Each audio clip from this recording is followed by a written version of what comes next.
Hey everyone, welcome back to the deep dive. You know, diving into these topics, it never ceases to amaze me just how much there is to uncover.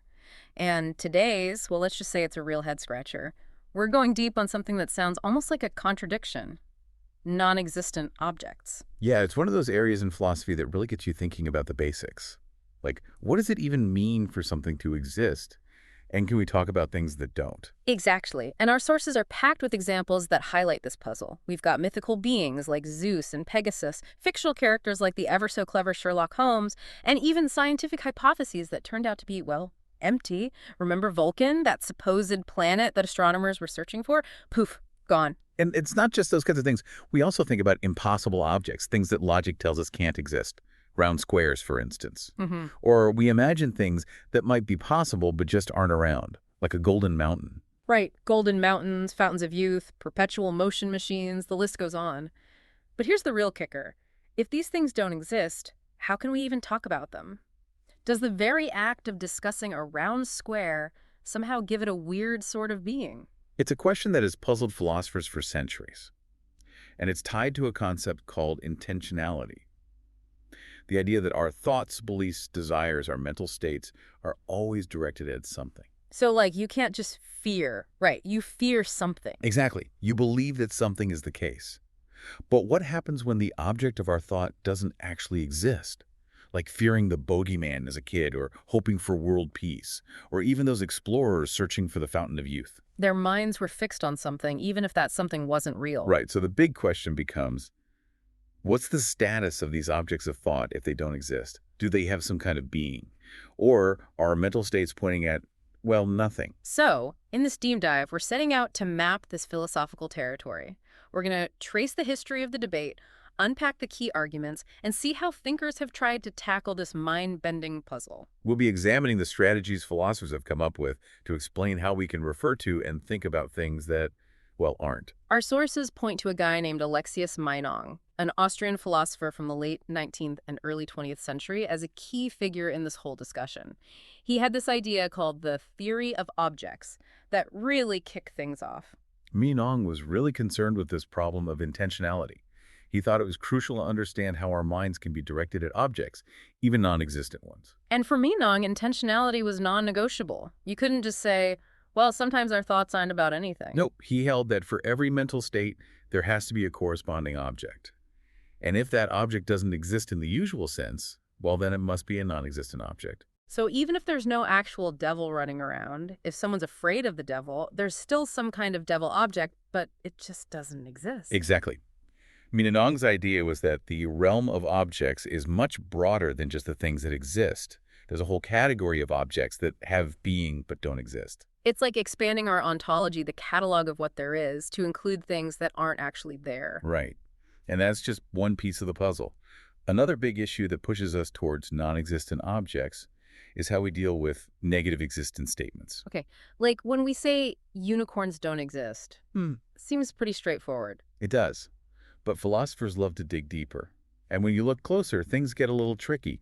Because to say that something doesn't exist, we have to be able to refer to it, to pick it out as the thing we're talking about. So to say this thing, the unicorn, it doesn't exist, we kind of have to assume there is a unicorn thing to begin with. Exactly. That's the paradox. And traditional philosophical thinking ran into this wall. The idea was that for a sentence to be meaningful, all its parts have to be meaningful too.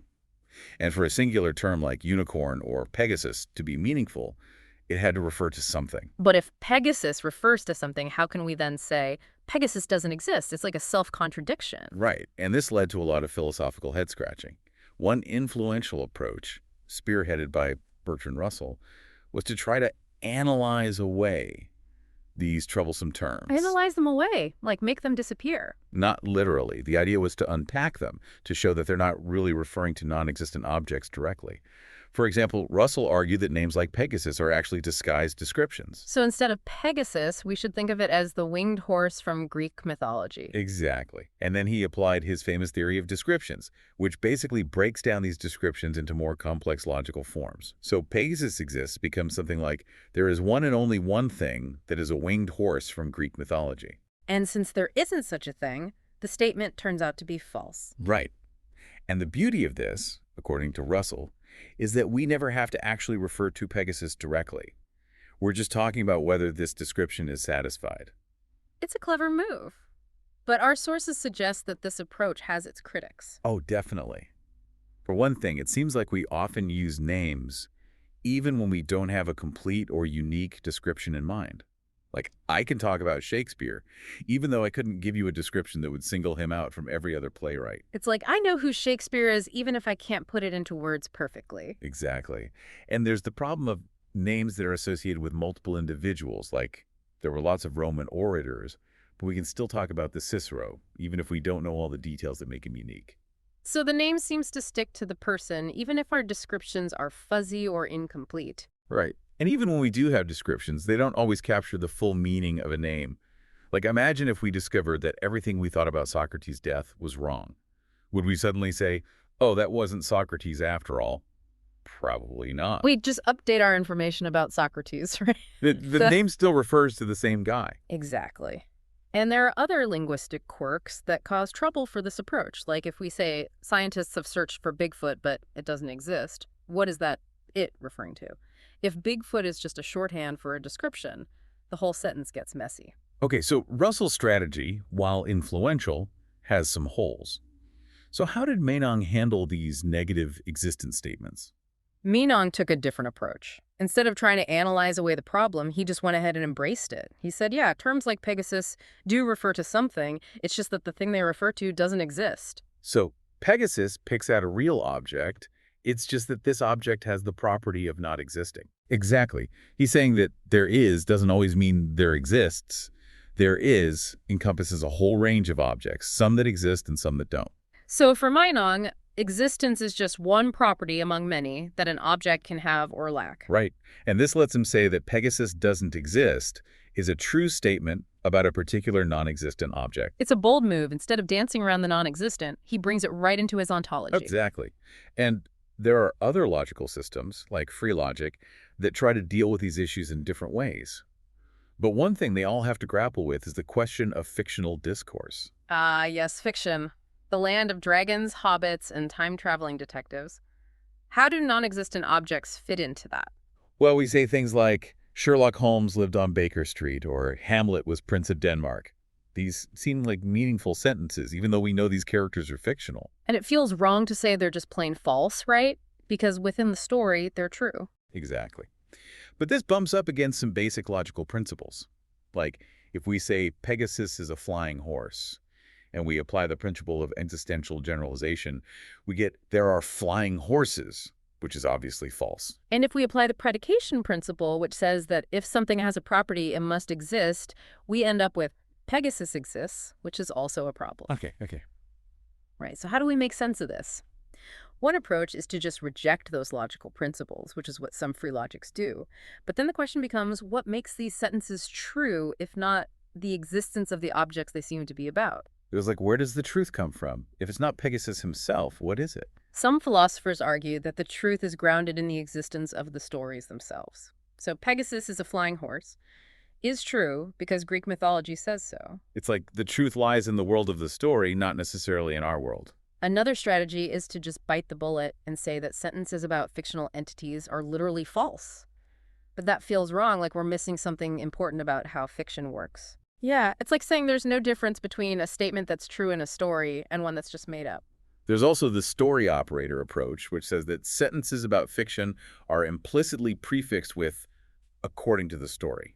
So Pegasus is a flying horse becomes, according to Greek mythology, Pegasus is a flying horse. Which neatly avoids any claims about Pegasus existing in the real world.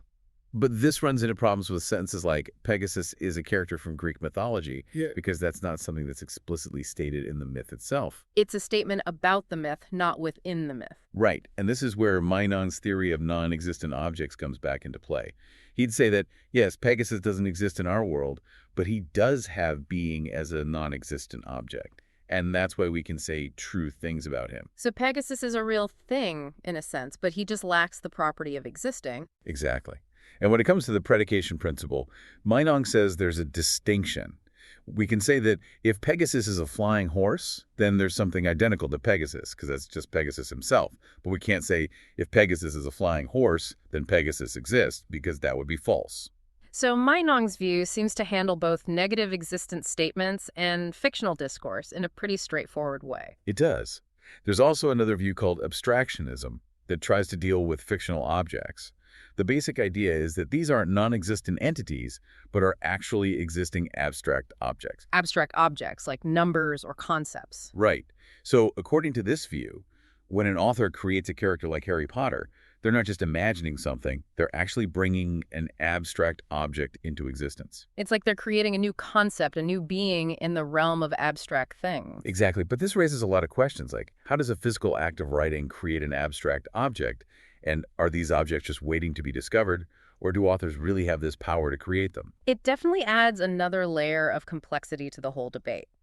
Now, our sources also talk about how this idea of non-existent objects relates to our talk about the past and future.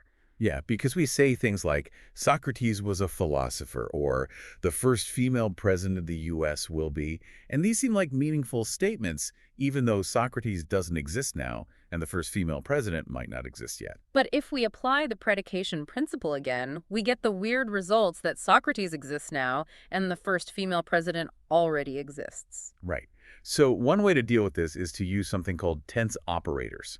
We can say, it was the case that Socrates is a philosopher, or it'll be the case that, Which avoids saying that Socrates or the future president exist in the present. but this runs into problems with more complex sentences, like there have been two presidents named George. If we try to use tense operators, it gets clunky and doesn't quite capture the meaning. Because they weren't president at the same time. Right. Minong's solution is to say that objects persist in their being even if they cease to exist. So Socrates now refers to the non-existent Socrates. So it's like saying he still exists in a sense, just not in our present time. In a way, yes. He still has being as a past object. And this lets us make sense of sentences about him without implying that he's walking around today. It's a neat way to accommodate our talk about the past and future without breaking logic. Now, there's one last category of problems mentioned in our sources. These things called alleged analytic truths. Ah, yes, those tricky little statements like, the round square is round and square. They seem true just by virtue of the words themselves, but they also imply the existence of impossible objects. Because if there is a round square, it must exist, right? That's the problem. Hmm. But Minon says, hold on, there is doesn't always equal exists. Impossible objects like the round square have being, but they don't exist. So they can have properties and be talked about, but they're not actually out there in the world? Exactly. But even with all these advantages, Minon's theory has faced its share of criticism. It's not just that people are biased towards things that actually exist. There are some deeper worries. Like what? Well, one of the most famous criticisms comes from Bertrand Russell. He took issue with Minong's principle of independence, which says that an object's properties are independent of its existence. So a golden mountain is golden and a mountain, regardless of whether it actually exists. Right. But Russell pointed out that this leads to some strange consequences. Like, if there's an object for every possible combination of properties, then there should be an object that's both round and square. Which is a contradiction. You can't be both round and square at the same time. Exactly. And Russell came up with a clever thought experiment called the existent golden mountain. He said, if existence is a property, then there should be an object that has all the properties of a golden mountain, plus the property of existing. Which means there should be a real existing golden mountain somewhere. Right. But we know that's not true. So, Russell argued, Minong's theory leads to contradictions and implies things that are clearly false. That's a tough one to get around. And there are other issues like how to deal with objects that are incomplete. Like if there's an object that's only blue, what else can we say about it? Does it have a shape? A size? And if it had those things, isn't it more than just blue? It becomes a philosophical puzzle. It seems like Minong's theory, while groundbreaking, opened up a whole new can of worms. It did. And that's why contemporary philosophers have been working on refining and revising these ideas. Some have tried to deontologize non-existent objects. Deontologize, what does that even mean? It means trying to explain our talk about non-existent objects without saying they have any kind of being at all. So we can talk about Pegasus, but we're not saying he exists in any sense. Right. One prominent advocate of this view is Tim Crane. He says that sentences about non-existent objects are true, but their truth is grounded in things that do exist, like Sherlock Holmes is famous, is true because the stories exist and people know about them. It's like saying the truth is in our world, not in some realm of non-existent objects. Exactly. But this approach has its limits. Crean himself admits he doesn't have a single explanation for how all sentences about non-existent objects get their truth. So it's a work in progress. Definitely. There's also fictionalism, which says that talk about fictional entities is really just a form of pretense. We're playing a game of make-believe, and our statements are only true within that game. But it doesn't always feel like pretense, right? When we analyze a fictional character, it feels like we're engaging with something real, even if it's not. That's the problem with fictionalism. It doesn't quite capture our experience of fiction. There's also indifferentism, which says that we're often just indifferent to the question of whether the objects we talk about exist. It's not pretense, we're just not focused on that aspect. It's like in everyday conversation, we don't always stop to ponder the deep ontological implications of what we're saying. Right. Now, another approach is the other worlds strategy, which takes a more metaphysical approach. Other worlds, like parallel universes. Kind of. The idea is that non-existent objects do exist, but in other possible worlds. So Pegasus exists in a world where Greek mythology is true. It's like saying there's a reality where all our fantasies and fictions are real. In a way, yes. And this helps explain things like the round square. It exists in a world where the laws of logic are different. But in our world, it's neither round nor square. So impossible objects only exist in impossible worlds. Exactly. But this raises new questions, like what determines which properties necessitate existence? And what about objects that travel between worlds? Do they remain the same object? It's a fascinating idea, but it definitely opens up a whole new set of philosophical puzzles. It does. And then there are the neo-Meinongian approaches, which try to refine Meinong's original theory to address those criticisms we talked about. So they're building on Meinong's foundation, but trying to fix the cracks. Exactly. One approach is the nuclear-extranuclear distinction. The idea is that objects have two kinds of properties: nuclear properties, which are essential to their nature, and extranuclear properties, which are external to their nature. So like being a horse is nuclear to Pegasus, but being a character in a myth is extranuclear. Exactly. And this helps resolve some of the paradoxes, like the object blue has only one nuclear property, being blue, but it can also have extranuclear properties, like being incomplete or being thought about. It's a way of separating out the different aspects of an object. Right. And this also helps deal with the existing Golden Mountain problem. Existence is seen as an extranuclear property, so there's no object that has the nuclear properties of being golden and being a mountain, and the extranuclear property of existing. But doesn't this still leave some problems unresolved? Like the round square still seems contradictory, even if we separate out its properties. It does. And there are still questions about how to make sense of objects that seem to lack certain properties, like the object blue not having a shape or size. So it's a step in the right direction, but maybe not the final word. Agreed. And then there's the dual copula strategy, which is another neo-Meinongian approach. Dual copula, that sounds complicated. It is, but the basic idea is that there are two ways properties can relate to objects. One is exemplification, which means the object actually possesses the property. The other is encoding, which means the property is part of the object's description, but the object doesn't necessarily possess it in reality. So like Pegasus encodes the property of having wings, but he doesn't actually exemplify it because he doesn't exist in our world. Exactly, and this helps avoid the paradoxes. The round square encodes both roundness and squareness, but it doesn't exemplify either. The existent Golden Mountain encodes existence, but it doesn't exemplify it. It's a clever way to distinguish between what an object is defined by and what properties it actually has in the real world. Right, and this approach sees Meinongian objects as a special kind of abstract object defined by the properties they encode. So they're not so much non-existent as they are abstract. Exactly. But even this view has its challenges, like does fearing the devil really involve an abstract object? And was the denial of Vulcan's existence just about an abstract object? It's hard to square that with our everyday experience of these things. It is. And that just shows how complex and nuanced this debate really Yeah. is. There's no easy answer, and every approach has its strengths and weaknesses. Well, it's been quite a journey exploring this philosophical maze. We've seen how the problem of non-existent objects forces us to think about the nature of existence, the relationship between language and reality, and even the power of our imagination. It's a testament to the enduring power of philosophical questions that something that doesn't exist can spark such profound and intricate debates. So, as we wrap up this deep dive, here's a final thought to ponder. If even non existent objects can have such a hold on our minds, what does that say about the nature of being itself? Do our thoughts and language have the power to shape reality, even if that reality is only in our heads? It's a question that goes to the heart of what it means to be human, and it's one that we invite you to continue exploring on your own. Thanks for joining us.